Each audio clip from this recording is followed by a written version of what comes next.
하나님의 은혜와 평안이 우리 여러분의 삶 가운데 함께 하시기를 주님의 이름으로 간절히 축원을 드립니다. 이스라엘하고 하마스하고 전쟁이 계속 이어지고 있습니다. 중동 전문가들의 이야기를 방송에서 들어봤는데요. 아마 정치적인 이유 때문에 계속 전쟁을 수행하지 않을까 하는 조심스러운 진단을 하는 것을 봤습니다. 무고한 사람들이 죽거나 다치고 또 수많은 건물들이 파괴되는 것을 보면서 참 마음이 편치를 않습니다. 그리고 개인적으로 저는 더 안타까운 것이 무엇인가 하면은 그곳은 예수님께서 생활하셨던 곳인데 또 수많은 믿음의 선진들이 살았던 그런 배경이 되는 그런 곳인데 다 파괴되는 것이 너무나 안타까운 그런 마음이 들기도 했습니다. 한 목사님의 성지순례 후기의 글을 읽었습니다. 교인들과 함께 성지순례를 다녀오신 분이신데요. 물론 시간이 예수님 때와 지금과는 분명히 다르지만 같은 공간이었다고 하는 곳, 그곳을 예수님이 행하시고 또 계셨던 곳, 말씀을 가르치시고 은혜를 나누셨던 그곳을 직접 내 발로 걸어다니면서 보는 것은 매우 의미 있는 일이라고 그렇게 생각이 되어집니다. 그런데 동일한 공간인 그곳이 너무나 많이 달랐다는 것입니다. 생각했던 것과는 다르게 당시의 건물은 대부분 다 폐허가 됐고 유적이 되었고요. 그 거룩했던 땅이 지금은 자기와 같은 관광객, 순례객들로 인해서 인산인해를 이루어서 거룩함보다는 약간 좀 기대치 못 미치는 그런 모습을 보고 나왔습니다. 지금 우리가 더 그것을 다 느끼고 있죠. 요새는 뉴스에도 보도되지 않고 있는데 전쟁으로 인해서 계속 그런 것들이 파괴되고 있는데요. 그래서 예수님의 말씀이 더 실제적으로 다가왔다는 것입니다. 요한복음 2장 19절 말씀인데요. 너희가 이 성전을 헐라 내가 사흘 동안에 다시 일으키리라. 성전 건물의 중요함보다 그 기대치를 잃어버렸기 때문에 그것을 잘 느끼고 왔다고 하는 말씀이었는데요. 그러면서 돌이켜 보니까, 돌아와서 생각해 보니 그것을 믿음으로 둘러봤던 우리들이 바로 성전이다. 임마누엘의 산 증거가 아닌가 하는 것을 새롭게 깨닫게 됐다는 말씀을 들었습니다. 성지 방문보다 더 중요한 것은 내가 사는 땅을 성지로 만드는 것이고 내 마음이 거룩한 성전이 되는 것, 그것을 말씀하시는 것을 보게 되었습니다. 본질이 무엇인가 하는 것을 생각해보는 그분의 마지막 글의 마무리를 보면서 마음에 와 닿았습니다. 그런데 오늘 본문의 말씀도 그와 비슷한 메시지를 주고 계십니다. 마가복음의 말씀은요, 예수님께서 공생의 주요 사역 또 생활하셨던 모든 것들이 여행을 하는 것으로 그렇게 진행하고 있는 것을 볼 수 있는데, 초기 사역의 대부분은 제자들과 함께 갈릴리에서 행하셨고 시작이 되었고요. 이제 그 여행의 최종 목적지인 예루살렘에 도착을 하시게 됩니다. 십자가를 지시는 그곳. 이 예루살렘에서 예수님께서 행하신 가장 첫 번째 행적은 무엇인가 하면요, 소위 말하는 성전 정화 사건입니다. 이것은 사복음서에 모두 기록되어 있을 만큼 매우 의미가 있는 그러한 내용들인데요. 우리는 오늘 말씀 가운데 본질이 무엇인가, 내 믿음이 어떤 것인가 하는 것을 생각해 보면서 함께 은혜를 나누려고 합니다. 먼저 우리는 믿음의 생활을 하면서 내 믿음이 변질되지 않도록 늘 신경 쓰고 점검해 봐야 될 줄로 믿습니다. 우리 15절과 16절의 말씀을 다시 한번 읽어보도록 하겠습니다. 그들이 예루살렘에 들어가니라. 예수께서 성전에 들어가사 성전 안에서 매매하는 자들을 내쫓으시며 돈 바꾸는 자들의 상과 비둘기 파는 자들의 의자를 둘러 엎으시며 아무나 물건을 가지고 성전 안으로 지나다님을 허락하지 아니하시고. 아멘. 유대인들은요, 특히 유대인 남자들은 적어도 1년에 3번 예루살렘 성전을 방문해서 제사를 드려야만 했습니다. 유월절, 오순절, 초막절. 그런데 이때 예루살렘에서 가까이 있는 사람들은 별 문제가 되지 않지만 아주 멀리 떨어져 있는 사람들은 예물을 준비해서 율법의 규례대로 정결하게 흠이 없는 예물로 준비해 가서 제사를 드리는 것이 쉬운 일인 것은 아니었습니다. 거리가 멀다 보니까요, 설사 처음에 준비했을 때는 제물로 드릴 짐승을 아주 흠이 없고 정결한 것으로 준비를 했는데요, 오다 보니까 짐승도 지치고 힘들다 보니까 다치기도 하고 병들기도 하고 때로는 죽기도 했기 때문에 그래서 그런 먼 거리에서 오는 예배자들을 위해서 성전 안에서 제물을 살 수 있도록 하게 됐던 것입니다. 비둘기와 같은 제물은요, 여성들의 정결례를 위해서 사용되는 그러한 제물이기도 했고 가난한 사람들이 바쳤던 그러한 제물입니다. 근데 이 성전 판매상들을 겹치게 되면서 크게는 10배의 값어치가 올라가게 됐다는 것입니다. 게다가요, 상인들은, 이 제물을 파는 상인들은 이 성전 안에서 제물을 팔 수 있는 허가권을 얻기 위해서 대제사장들한테 뇌물을 바치는 일들이 있었다는 것입니다. 어떻게 보게 되면 예배를 좀 더 잘 드리고 편하게 드릴 수 있도록 했던 이러한 의미가 퇴색되었는데요. 문제는 무엇인가 하면은 내가 스스로 정성껏 준비한 제물이 아니라는 겁니다. 그냥 돈 주고 살 수 있는 상품이 되어버렸습니다. 게다가요, 이 판매상이나 대제사장, 성전이 어떤 것이 되었습니까? 수입원이 되어서요, 결코 빼놓을 수 없는 중요한 곳이 되었습니다. 내 이익을 위해서. 또한 20세 이상의 남자들은요, 하나님의 백성이라고 한다면 의무적으로 성전세를 내야만 했습니다. 반세겔의 성전세를 내야만 했는데, 근데 그 당시 사용되었던 동전들, 로마 황제의 초상이나 인물이 그려있는 그런 동전은 성전세로 낼 수가 없습니다. 부정한 것이 되기 때문에. 그래서 대신 부정하지 않은 깨끗한 동전으로 드릴 수 있도록 환전할 수 있는 곳도 그곳에 마련되게 되었습니다. 이렇게 시작되었던 성전의 환전 업무가요, 수수료가 4에서 8%까지 더 높여서 그것을 하게 됐다고 하니까 나중에는 무시 못할 성전 수입원이 되어버렸던 것입니다. 이처럼 멀리에서 하나님을 예배하는 사람들, 순례자들 때문에 생겨났던 이러한 그런 제도와 방법들이요, 자연스럽게 필요가 있으니까 공급이 생기게 되었고요, 이윤을 추구하는 시장으로 변해버렸습니다. 하나님께 제사 드리는 거룩한 성전이 한 인간의 아니면 개인의 이익과 목적을 위한 그러한 시장으로 변질되었던 겁니다. 변화라고 하는 단어를 사전에서 보니까요, 어떠한 사물의 성질, 모양, 상태 따위가 바뀌어지는 것, 달라진 것을 가리켜서 변화라고 합니다. 그런데 이 변화에는 두 가지가 있습니다. 하나는 성숙하고 더 나은 모습으로 바뀌는 변화가 있습니다. 이것은 좋은 모습의 변화이겠죠. 또 다른 하나는 무엇인가? 달라진다고 해서, 새로워진다고 해서 꼭 좋은 것만은 아닙니다. 오히려 더 나쁜 것으로 바뀌어질 수도 있습니다. 다르게 나쁜 변화이고 부정적인 변화일 것입니다. 여러분, 음식도요, 시간이 지나면 부패하는 음식이 있고 시간이 지나면 발효되는 음식이 있습니다. 그런데 우리 인간, 우리 신앙 인격도 마찬가지입니다. 시간이 갈수록 부패되는 그러한 믿음과 신앙 인격이 있고 발효되는 그러한 모습이 있는데, 우리는 부패되는 것을 가리켜서 썩었다고 이야기를 하고요, 발효되는 것을 익었다라고 그렇게 표현을 하죠. 오늘 말씀의 내용을 보게 되면 우리는 이러한 질문을 하게 되기도 합니다. 예수님, 꼭 그렇게까지 하셨을 이유가 있었을까요? 휘두르고 쫓아내고 둘러엎고 쏟아붓고, 마치요, 영화 속에서 조직 폭력배들이 이 횡패를 부리는 그러한 모습이 연상이 되는 그러한 이미지입니다. 성경 어느 곳에서도 온유하신 예수님께서 이렇게 불같이 화를 내는 모습을 본 적이 없습니다. 예수님은 성전에서 매매하는 이러한 사람들 다 쫓아내셨고요, 돈 바꾸는 사람들, 그들의 상을 둘러엎으시고 비둘기 파는 자들의 의자를 둘러엎으셨다고 오늘 말씀에 기록되어 있습니다. 그리고는 물건을 가지고 다니는 것을 허락하지 않으셨다고 16절에 말씀합니다. 성전은 거룩한 곳이기 때문에 성전 기물을 포함해서 물건들을 갖고 다녀서는 안 된다, 그 말씀을 하고 계시는 것이거든요.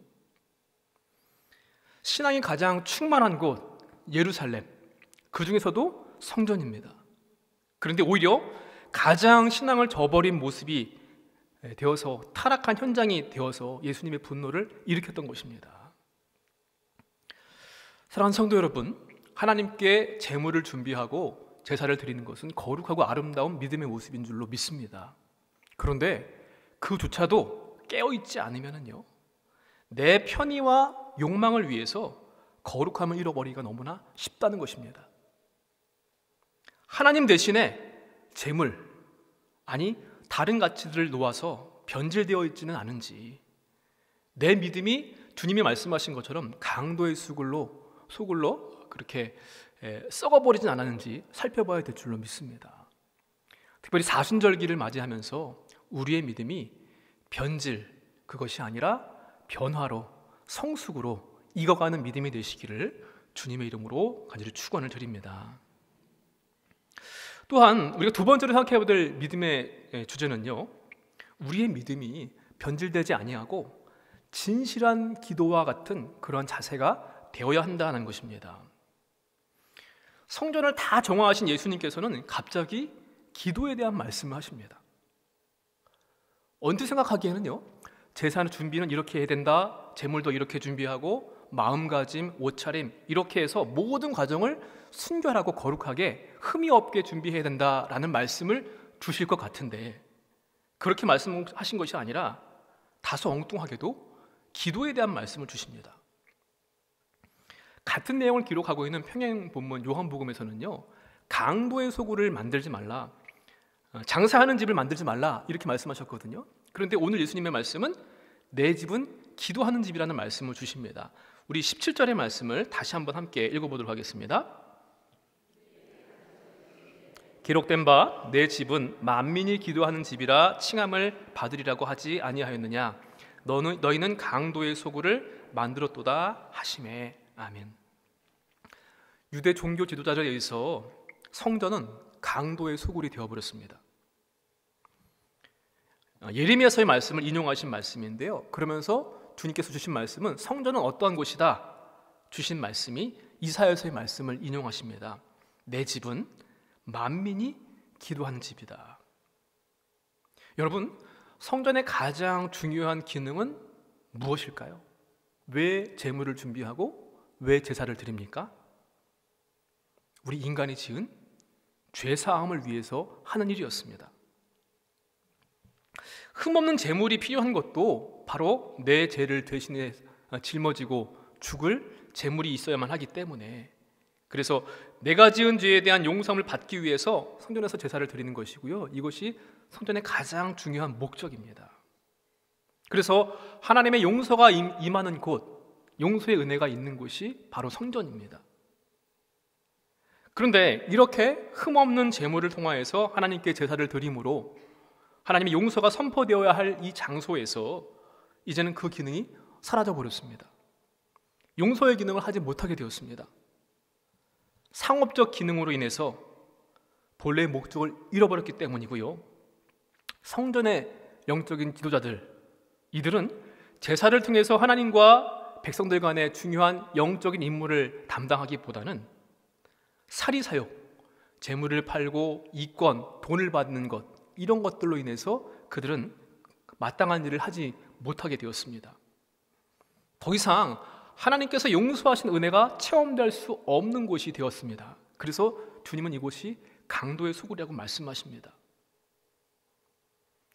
16절 말씀 보니까요, 아무도 물건을 가지고 성전 안으로 다니는 것을 허락하지 않으셨다고 합니다.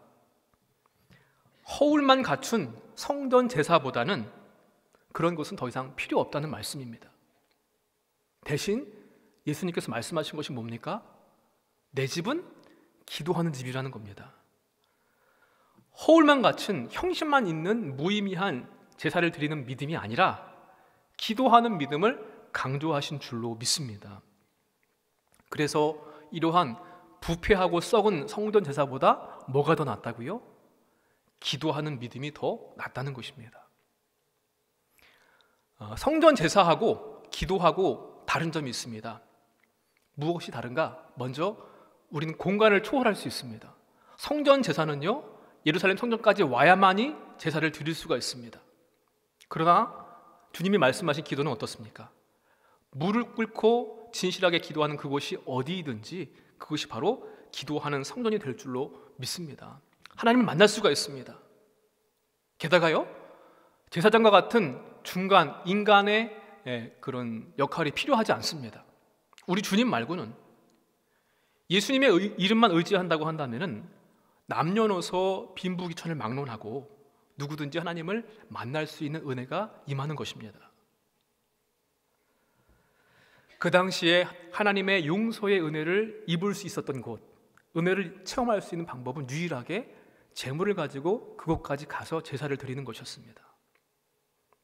그러나 그 기능을 상실해버린 성전 제사보다 인간 스스로, 우리 스스로가 하나님께 나아가서 겸손하게 나의 죄를 고백하고 기도할 수 있는 것, 진실한 믿음, 그것이 더 낫다는 말씀입니다. 그런 정신이 이루어지는 곳이 성전이고 만민이 기도하는 집인 줄로 믿습니다. 성전을 둘러 엎으시고 상인들을 다 내어 쫓으신 것은 예수님께서 단순하게 그냥 감정적으로 흥분하셔서 그런 일이 아니었습니다. 앞에 있는 11절 말씀을 보니까요, 예수님 전날에 먼저 성전을 둘러보셨습니다. 둘러보시고 어떠한 기도나 예배의 행위를 하신 것이 아니라 모든 것을 아주 샅샅이 다 보고 나오셨습니다. 그리고 그 다음날 성전에 오셨을 때에도 역시 마찬가지로 변함이 없는 부패되어 있는 그들의 모습을 보신 겁니다. 본래의 성전의 기능을 잃어버린 그 모습. 사랑하는 성도 여러분, 믿음 생활을 하면서 결코 빼놓을 수 없는 것이 하나님의 은혜를 체험하는 것이다, 그렇게 믿습니다. 흠없는 재물을 정성껏 준비하면서 하나님께 드려서 용서를 받는 것처럼 진실한 기도를 통하여서 용서함을 받는 것, 진실한 기도의 자세와 같은 모습으로 믿음 생활을 하는 것이 더욱더 중요한 일입니다. 예수님 시대의 성전의 제사는 우리 시대로 대입한다고 한다면 교회와 예배가 될 것입니다. 그러면 과연 우리의 믿음과 우리의 교회는, 우리 예배는 어떠한 모습을 간직하고 있을까요? 겉모양만 갖춘 믿음마저도 내 편의와 이익을 더 중점을 두고 있지는 않은지 눈여겨봐야 될 그런 부분입니다. 우리는 나의 부족함과 죄인됨을 고백하면서 게다가 하나님의 은혜를 간구하면서 진실하게 기도하는 성도가 되어야 될 줄 믿습니다. 그리고 또한 그러한 진실한 기도의 자세와 같은 믿음으로 하나님의 은혜를 체험하는 저와 여러분이 되시기를 주님의 이름으로 간절히 축원을 드립니다. 마지막으로 우리의 믿음은요, 화해와 용서로 열매 맺는 삶을 살아야 될 줄로 믿습니다. 오늘 본문에서 가르치고 있는 바른 믿음의 모습은, 바른 진실한 기도에 하는 것은 하나님의 은혜로 내가 용서받은 것뿐만 아니라 다른 사람을 용서하는 것도 이 안에 전제되어 있습니다. 그러므로 우리의 믿음은 내가 주님의 십자가를 통하여서 용서받고 하나님과 화해를 이루었던 것처럼 우리 역시 다른 사람과 화해와 용서를 이루어가는 열매 맺는 삶을 살아가야 될 것입니다. 다시 한번 17절의 말씀을 함께 읽어보도록 하겠습니다. 이에 가르쳐 이르시되 기록된 바 내 집은 만민이 기도하는 집이라 칭함을 받으리라고 하지 아니하였느냐. 너희는 강도의 소굴을 만들었도다 하시매. 아멘. 예수님께서 성전을 가리켜서 내 집이라고 말씀하셨고요, 만민이 기도하는 집이다 말씀하십니다. 여기서 집이라고 하는 단어를 헬라어로 보게 되면요, 오이코스라는 단어를 쓰고 있는데 거하는 공간, 가족, 이러한 의미를 가지고 있는 단어이거든요.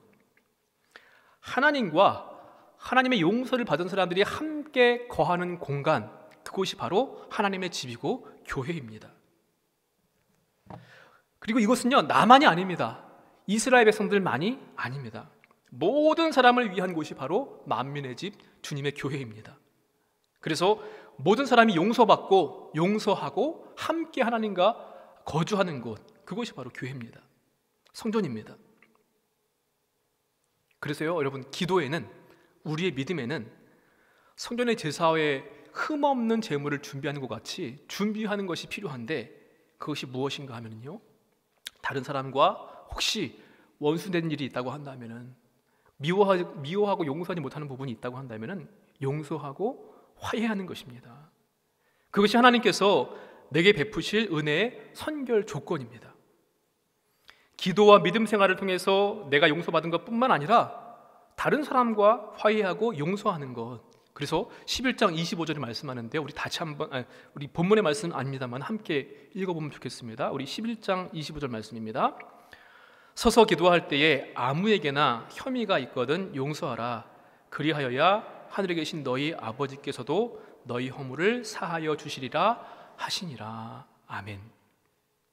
내게 베푸실 은혜, 내가 받은 은혜를 생각한다고 한다면은 다른 이들과 화해와 용서의 삶을 살아야 한다는 것입니다. 예수님을 보게 되면은요, 그분의 삶, 그분의 사역, 모든 것들이 바로 이 화해와 용서를 위한 행적과 삶이셨습니다. 그분이 행하신 것을 보게 되면은 길이라고 하는 단어를 자꾸 쓰는 것을 마가복음에서 볼 수 있는데요. 예수님이 가셨던 사역, 그분이 가셨던 길의 출발지가 어딘가 하면은 갈릴리입니다. 갈릴리가 어떠한 곳인가? 유대인들에게 있어서는요, 이곳은 이방 지역과 가까운 곳이기 때문에 부정하고 천대받는 지역이었습니다. 유독 갈릴리 호수를 중심으로 해서 제자들과 함께 다니시면서 사역을 하셨던 것도 바로 그 때문입니다. 마지막 16장 15절 말씀 보게 되면은 만민에게 복음을 전파하라고 주님이 말씀하셨거든요. 유대인에게만 아니라 유대인을 포함해서 만민에게 복음을 전파하라. 유대인들은 지금도 그렇지만 이방인과에 대해서 좀 갈등이 있었습니다. 민족 간의 장벽으로 인해서. 우리는 선민이다. 나는 택함받은 사람이다. 그래서 갈릴리 이방 지역을 무시하고 천대하고 그렇게 그들이 쌓아놓았던 갈등과 장벽들을 무너뜨리시기 위해서 예수님은 갈릴리에서 사역을 시작하셨고요. 갈릴리를 중심으로 많은 활동들을 하셨고 마지막 우리에게 남기신 당부가 무엇인가 하면 만민에게 주의 복음을 선포하면서 용서와 화해를 이루라는 말씀을 주신 줄로 믿습니다. 예수님의 십자가의 죽으심과 부활하심 역시 오늘 25절의 말씀과 같이 아무에게나 어떠한 혐의든지 다 용서하고 화해하시기 위한 하나님의 사랑과 은혜입니다. 한 목사님이요, 죄와 용서에 대한 설교 말씀하고 계셨습니다. 강조하시고 계셨는데 그러면서 교인들한테 물어보십니다. 혹시 미워하는 사람이 한 사람도 없는 분이 있으시냐고. 그때 머리가 희끗희끗한 한 어르신이 한 분이 손을 번쩍 듭니다. 미워하는 사람이 한 사람도 없다는 거예요. 어떻게 미워하는 사람이 한 사람도 없을 수 있는지 참 귀하다고 우리 교인들을 위해서 그 비결을 말씀해 주실 수 있느냐고 요청을 했더니만 그분이 이렇게 말씀하십니다. 전에는 미워하는 사람이 있었답니다. 그런데 나이 먹고 오래 살다 보니까 그 미워하는 사람이 다 죽었답니다. 그래서 이제는 미워하는 사람이 한 명도 존재하지 않기 때문에 자기는 미워하는 사람이 한 사람도 없다는 거예요. 어쩌면 그분의 용서의 비결은 장수인지 모르겠습니다.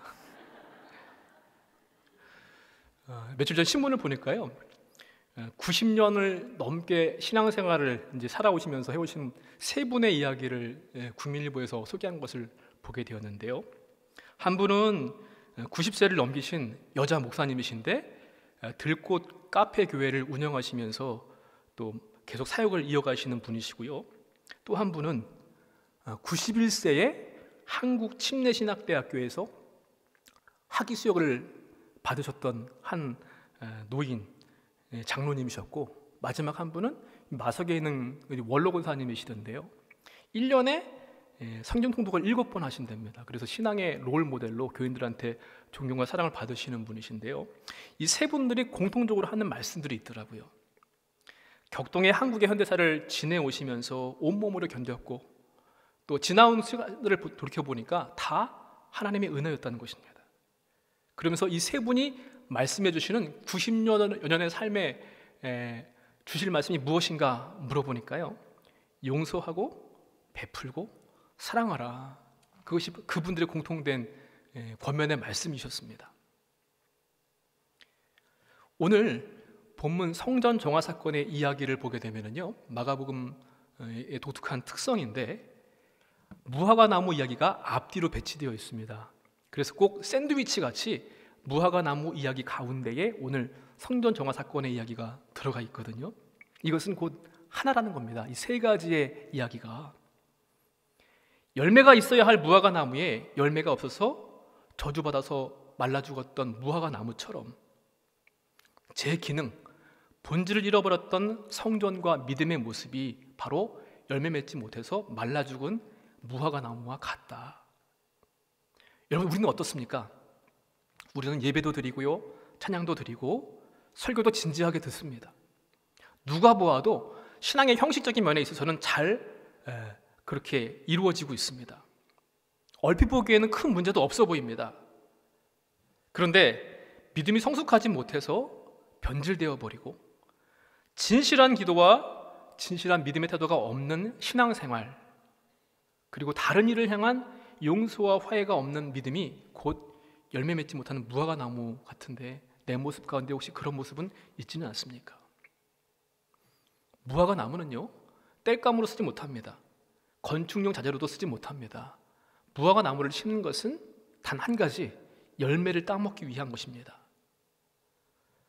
형식을 과소평가하는 것이 아닙니다. 형식이 전제된 믿음을 말씀을 드리는 것입니다. 내 믿음은 열매 맺는 믿음인가? 특별히 내가 용서받았기 때문에 용서와 화해의 삶을 살고 있는가? 특별히 돌아봐야 될 그런 점검의 모습인데요. 말씀을 들으면서, 말씀을 준비하면서 저도 제 안에도 미운 것이 있고 싫은 것이 있습니다. 제 힘으로 할 수 없는 것들이 또한 있더라고요. 여러분도 마찬가지일 것 같은데요. 그런데 우리가 기억해야 할 것은, 내가 받은 은혜를 기억한다고 한다면은 용기를 얻을 수가 있고 용서와 화해를 이룰 수 있는 힘을 얻을 수가 있습니다. 사랑하는 성도 여러분, 예루살렘 성전의 모습은 오늘 저에게도 여러분에게도 일어날 수 있습니다. 중요한 것은 믿음의 본질입니다. 하나님의 은혜를 체험하고 그 결과 하나님 앞에서 성숙과 열매 맺는 삶으로 올바른 삶을 살고 있는가? 우리는 강도의 소굴을 헐어내고 기도하는 집을 지어야만 하겠습니다. 우리의 믿음이 거룩한 성전이 되기를 간절히 소망합니다. 만민이 기도하는 집인 성전이 강도의 소굴이 되지 않도록, 변질되지 않도록 우리는 성숙을 이루기를 힘쓰시기를 바랍니다.